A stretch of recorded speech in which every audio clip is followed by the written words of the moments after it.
మంచి అమ్మాయిలు మేకప్ చేయరు. మంచి అమ్మాయిలు పొట్టి బట్టలు వేసుకోరు. మంచి అమ్మాయిలు పళ్ళు ఇకిలించి నవ్వరు. మంచి అమ్మాయిలు ఇంటి దగ్గర దించిన తల మళ్ళీ ఇంట్లోనే ఎత్తుతారు. మంచి అమ్మాయిలకు ఫోన్ ఉండదు. మంచి అమ్మాయిలకు డబ్బుల అవసరాలు కూడా ఉండవు. మంచి అమ్మాయిలు ఏదైనా చేసే ముందు పర్మిషన్ తీసుకుంటారు. అన్నీ భరించే వాళ్ళు మంచి అమ్మాయిలు. అందరి మాటలు వినేవాళ్ళు మంచి అమ్మాయిలు. వీళ్లకు ఫిర్యాదులు చేయడం తెలియదు. నచ్చకపోయినా వద్దు అనడం రాదు.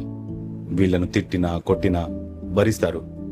గాయాలను దాచేసి ఒంటరిగా రోధిస్తారు. అదేంటో మంచి అమ్మాయి అనగానే సులువుగా మోసం చేయొచ్చని భావిస్తారు. అతి మంచి అమ్మాయిలు ఉరి వేసుకుని మేడపై నుంచి దూకి ప్రాణం తీసుకుంటారు.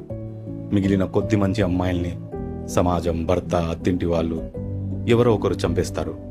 కొన్నిసార్లు ఎదురు తిరిగావని, కొన్నిసార్లు డబ్బు నగలు తేలేదని. మంచిదానివైతే అందరికీ పనిదానివేనా? అందుకే చెల్లి, నువ్వు దుష్టురాలుగా మారిపో. గర్వంగా బతికి గయ్యాలని పేరు తెచ్చుకో. పౌరుషంగా బతికి పొగరుబోతు అనిపించుకో. ఆత్మవిశ్వాసం పెంచుకొని అహంకారమని పిలిపించుకో. మొండితనం చూపించి మోసగత్తివని తిట్టించుకో. కానీ మోసపూరితమైన ప్రేమ వలలో ప్రేయసిలా మారకు. ఏ రాక్షసుడు ఇంటికో కోడలిగా వెళ్ళకు. మంచి అమ్మాయి అనే పేరుతో గుర్తింపు పొందకు. ఏ క్రూరుడి చేతిలోనో చనిపోకు. ఏ ఫ్యాన్కో వేలాడుతూ కనిపించకు. అందుకే చెల్లి, నువ్వు దుష్టురాలుగా మారిపో. ఓ మంచి అమ్మాయి చెడ్డదానిగా మిగిలిపో.